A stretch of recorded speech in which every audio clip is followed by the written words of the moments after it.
Саламатсыздар ма балалар? Бүгін қазір бізде математика сабағы. Біз ең алдымен бір-бірімізге жақсы тілек айтып сабағымызды бастайықшы. Сабақ жақсы өту үшін ең алдымен бір-бірімізге жақсы көңіл күй сыйлайық. Ал енді Айсеріден бастайық. Айсері, сен қасында отырған адамға өзіңнің жақсы тілегіңді немесе жақсы сөзіңді айта ғой. Даусыңызды шығарып айтамыз, Айсері. Айта ғой.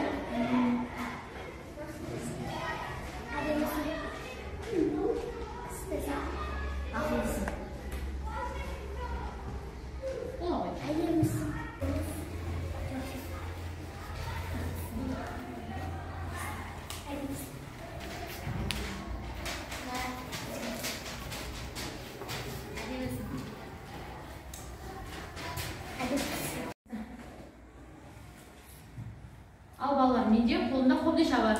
Бұл қобдишаның ішінде бізге арналған, есепке арналған тапсырма бар. Бұл өткен сабақты еске түсіру. Яғни қазір мен қастарына барамын, ішінен бір қағазды алып шығамын. Жарайды ма? Келе ғой, Бағлан. Амина. Қағаз алғандарын бойлап отырамыз. Кел, Жанар. Ала ғой. Бір қағаздан аламыз. Бір қағаз аламыз. Уәлихан, сен 3 қағаз ал. Артыған не ала ғой. Келесі топтан ала ғой. Хан, дайын оқушы бар ма екен? Кім дайын? 25 қосу 5 қосу 20. Қалай шығарамыз? Бізге тиімді тәсіл қалай? Тәсіл айта ғой. 25 пен 5-ті қосып аламыз. Одан кейін 20-ны қосамыз. Тең 50. Жарайсың, өте тамаша. 4 қосу 2. 16 қосу 4 қосу 2. Тиімді тәсіл қалай бізде? 16-ға 4-ті қосамыз. Қанша болады? 20. 20-ға 2-ні қосамыз. Неше болады? 22. Жарайсың, өте жақсы. Келесі, Мансұр. 45 қосу 10 қосу 5. Тиімді тәсіл арқылы айтамыз. 45 қосу 10 тең 25. 25-ке қосасың 5-тен тең 25. Мансұр, сенікі қате болып тұр. Бізге тиімді тәсіл 45-ке 5-ті қосып, одан кейін бар болған 10-ды қоссақ, бізге ең оңай әрі тиімді тәсіл болады. Келесі, Әли айтамыз. 9 қосу 1 9 қосу 1 5. Яғни қанша шықты бізде? 15. Жарайсың, өте тамаша. Келесі, Жанат бастай ғой. 7 қосу 3 тең 10 қосу 10 тең 20. Жарайсың, өте тамаша. 10 тең 30. Жарайсың, өте тамаша. Абдығани. 12 қосу 8 қосу 10. Қанша шығады? 30 шығады. Жарайсың. Балалар, біз сержулы сандық арқылы үй тапсырмасын және өткен сабақты пысықтап шықтық деген ойдамын. Бүгінгі жаңа сабағымыздың тақырыбы қалдықты және азайғыш пен азайтқышты табуға берілген есептер. Біз бүгін азайғыш, азайтқыш және айырманың мәнін табу арқылы есептерді шығарып үйренеміз. Бірінші мысалға назар аударамыз. Бүгінгі тақырыпқа байланысты мен қазір сіздерге бірінші есепті нақтылап түсіндіріп кетемін. Мұқият тыңдап қараймыз.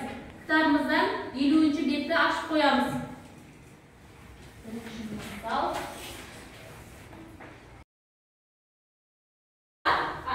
Сөздерімізді оқып шығайықшы. Азайғыш. Жарайсыздар, енді қараймыз. Бізде бірінші азайғышымыз берілген, азайтқышымыз берілген. Біз не табу қажетпіз енді? Ненің мәнін табу қажетпіз?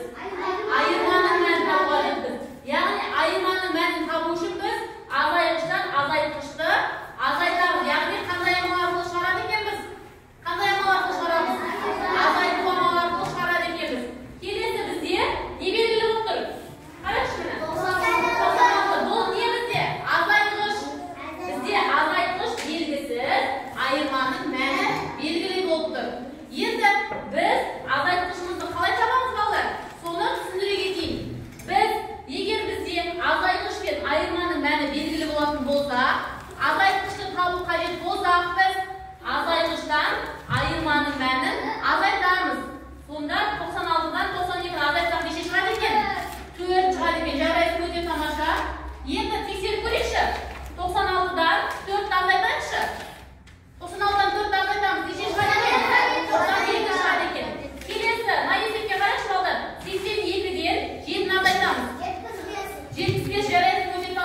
ayırmanın мәнін bir-birine қосу арқылы азайғышты табады екенбіз. Келесі, енді біз 27 санына 27 санын қосамыз, сол кезде бізде азайғыш шығады екен. Неше шығады екен? 20. Жарайсыздар, өте тамаша. Дәптерімізді ашамыз. Дәптерімізге күннің ретін, сынып жұмысы және тақырыпты жазып бастаймыз.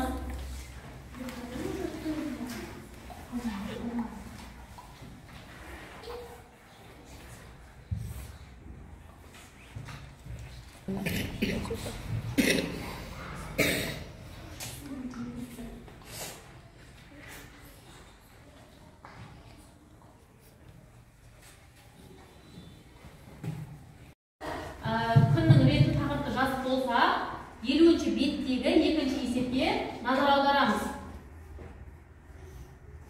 Бағлан, орнымыздан тұрып, екінші есепті оқи қоямыз. Айдос'та 25 kitap oldu. Onun 17'sini dostlarına sığladı. Aydos nеше kitap kaldı? Айдоста неше кітап қалды? Яғни балалар, кітапта көріп тұрғандарында есептің шарты құрылған. Енді дәптерімізге есептің шартын жазып, одан кейін астына шешуі жауабын өзіміз орындаймыз. Әркім өз дәптеріне жазады, жеке жұмыс ретінде орындаймыз балалар. Ал балалар, келесі бізде 51-ші бетте 5-ші мысалға назар аударамыз. Бізде 5-ші мысалда теңдеу берілген. Тақтаға кім шығып орындайды? Қанекей, Амина және Жасұлан. Келе ғой тақтаға. Кітабымызды алып келеміз. Оқушылардан бұрын дәптерге шығарып келетін оқушы бар ме? Дәптерге орындаймыз, Қанекей.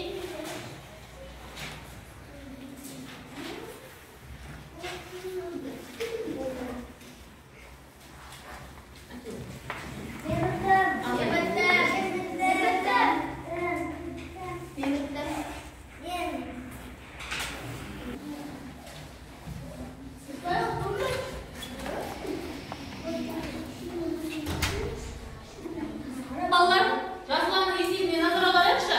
Бізде Жасұланның есебінде азайтқыш белгісіз болды. Азайтқышты табу үшін азайғышымыздан айырманың мәнін азайтыпты. Жарайсың Жасұлан, өте тамаша, есебің дұрыс, өте жақсы. Орнымыздан тұрып, бой жазып алайықшы. Кішкене сергіту сәтін істеп жібереміз. Орнымыздан тұрамыз. Тұра ғой, Камила орнынан тұр. Аяғы орнынан тұра ғой. Раяна орнынан тұрамыз. Қанекей, күнделікті істеп жүрген сергіту сәтін бастаймыз.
Одан кейін теңдеуді топпен құрып шығарамыз. Қанекей, ала ғой. Ала ғой. Келе ғой. Қаны оқып, топпен бірге отырып, жақында бір-біріне шығарамыз.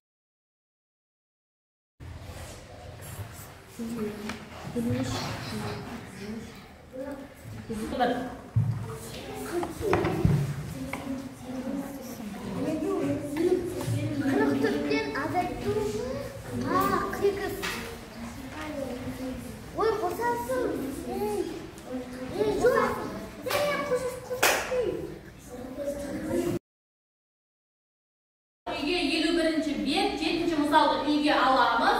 Ал енді балалар, бүгінгі сабақ барлығына түсінікті болды ма?